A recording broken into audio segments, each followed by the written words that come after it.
I want to welcome you back to the Stonefield Ranch channel. We're here at the Petersen Angus Ranch in the middle of calving season. Today we're going to go through some of the things that I've learned over the years that have helped me stay in business. You know, they say prevention's better than a cure. So today I want to talk with you about mineral, windbreaks, body language, animal health, and just overall calving things that I observe and have learned through years of doing it.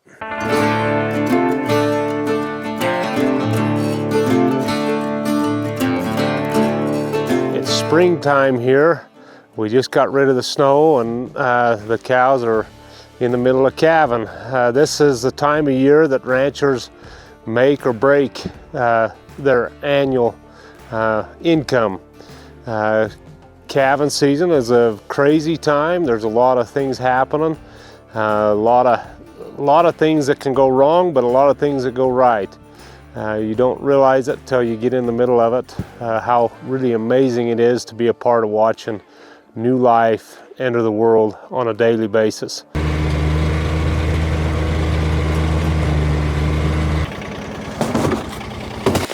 So this is the Redmond Mineral 90 or Selenium 90.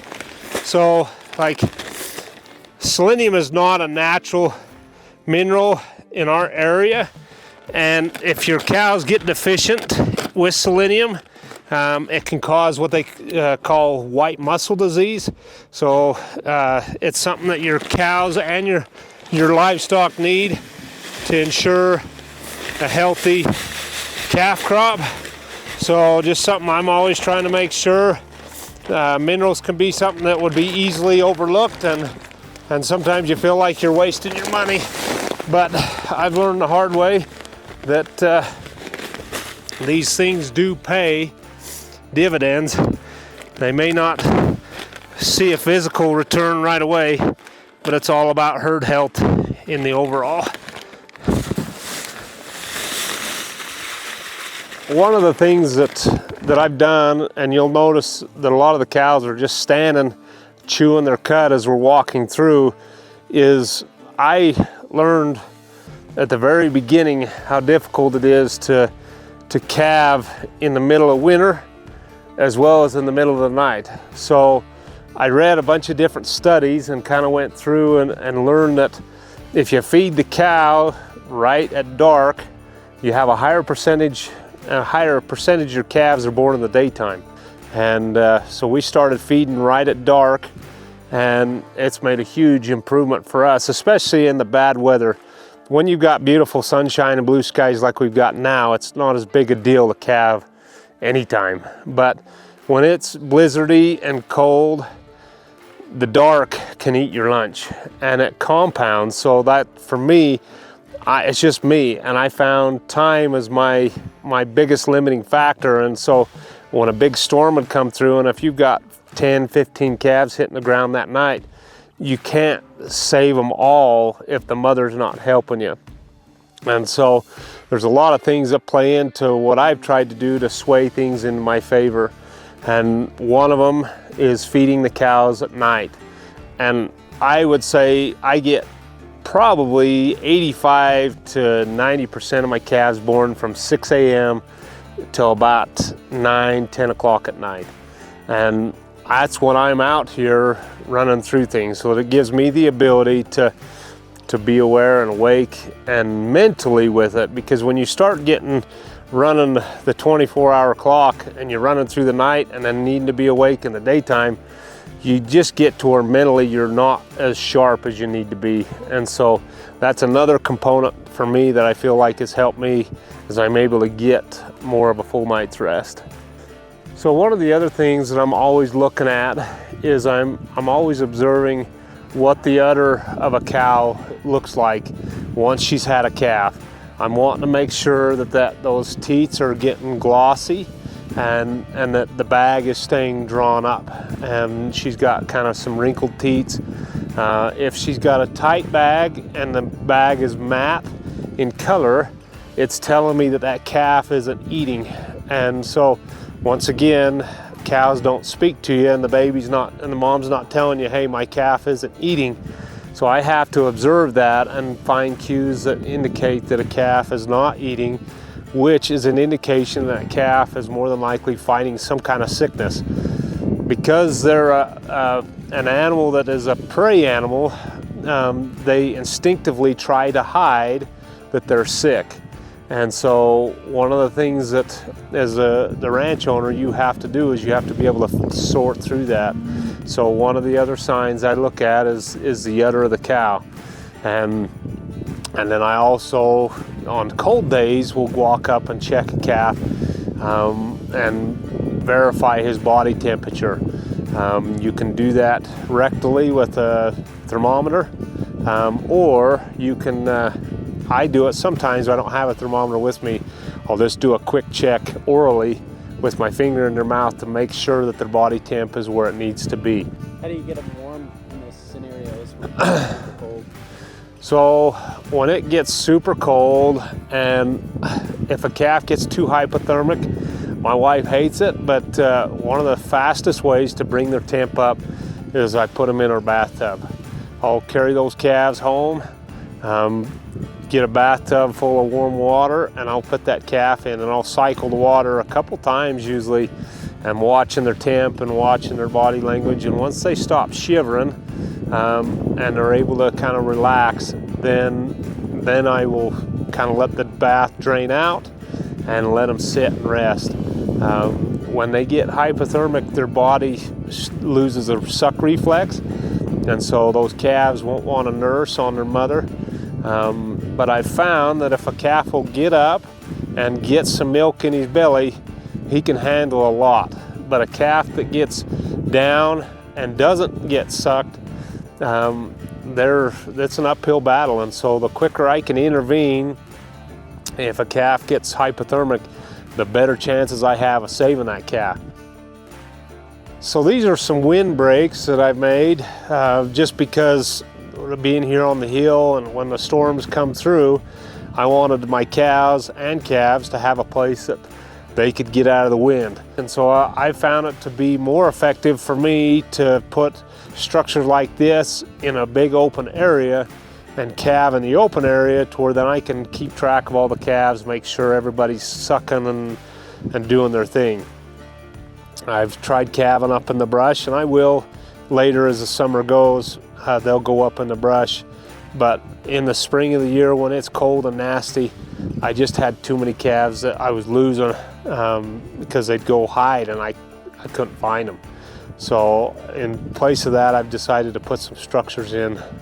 I'm looking at the cow pies. You call me weird, but another thing that I'm always watching is what comes out of the back end of my cow. I'm looking at the poop on this particular cow in this situation. The feed that she's getting tells me that she's getting pretty decent protein, and that is the kind of cow pie that we would like to see.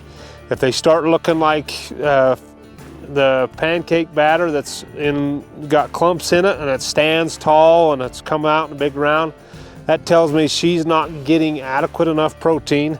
And so there's going to be some challenges that come with that, and she'll probably start losing body condition if she's going to be nursing and milking.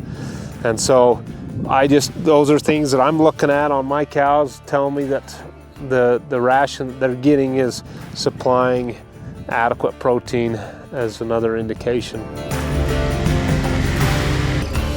So just going to walk you through, this is an older set of my calves that were born the 1st of April.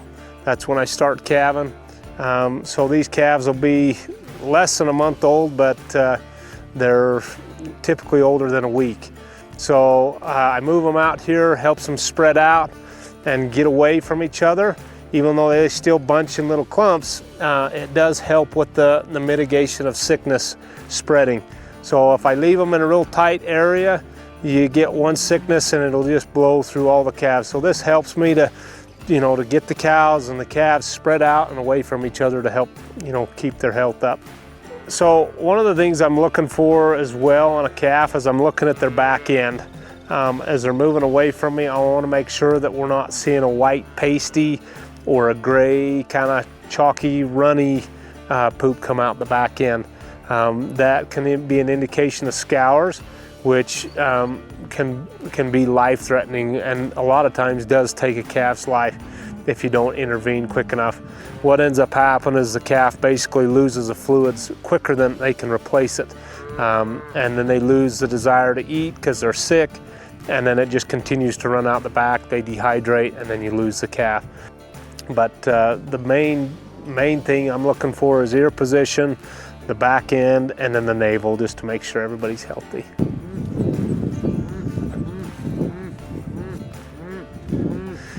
So if you'll pay attention to how that cow is bawling, she's looking for her calf. So you can hear her, that, repetitive calling. That is an indication that cow, she's nervous because we're out here, so she's looking to try and locate her calf.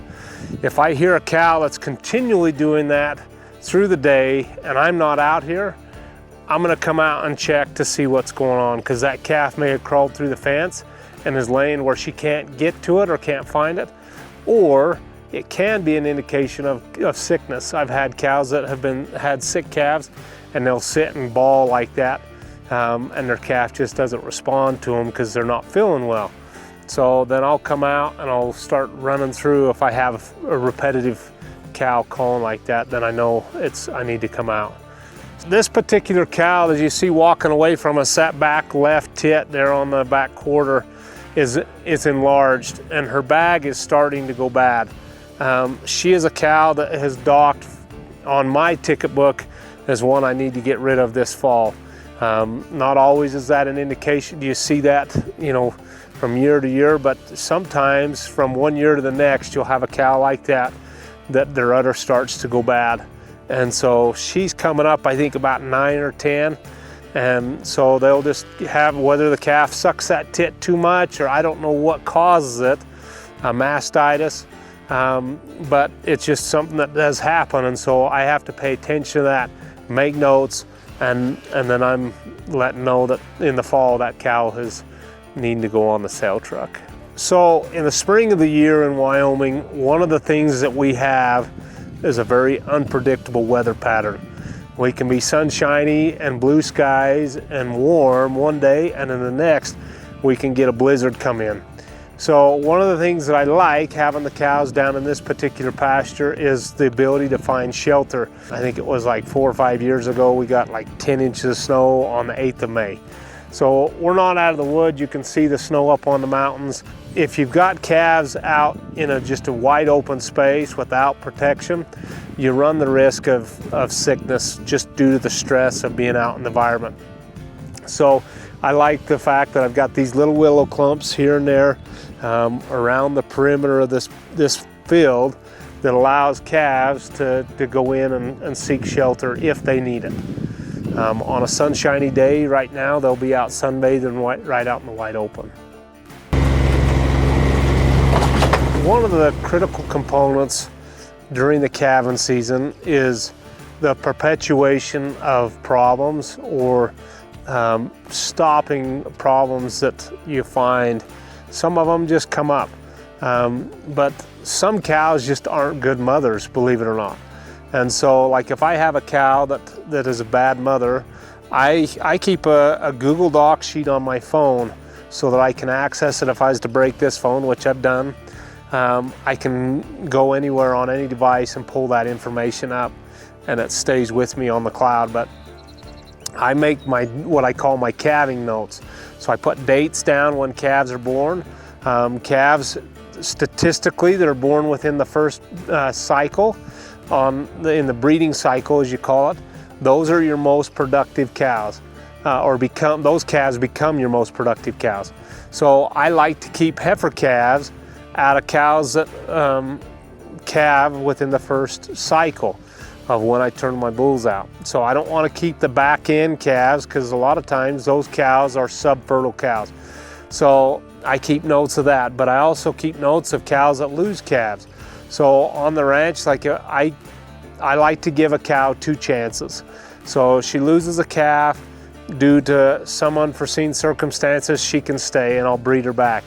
If she does it again, she's down the road. I just can't afford to keep a cow around that doesn't raise a calf. They're eating the same amount of hay as a cow that raises a calf every year. So that's one of my requirements. It's all on my phone. So come fall, the notes that I take now are critical to my decisions in terms of which ones I keep and move into the replacement pen, and then also which ones need to go. So as we talked earlier, that bag that was going bad had a big tit.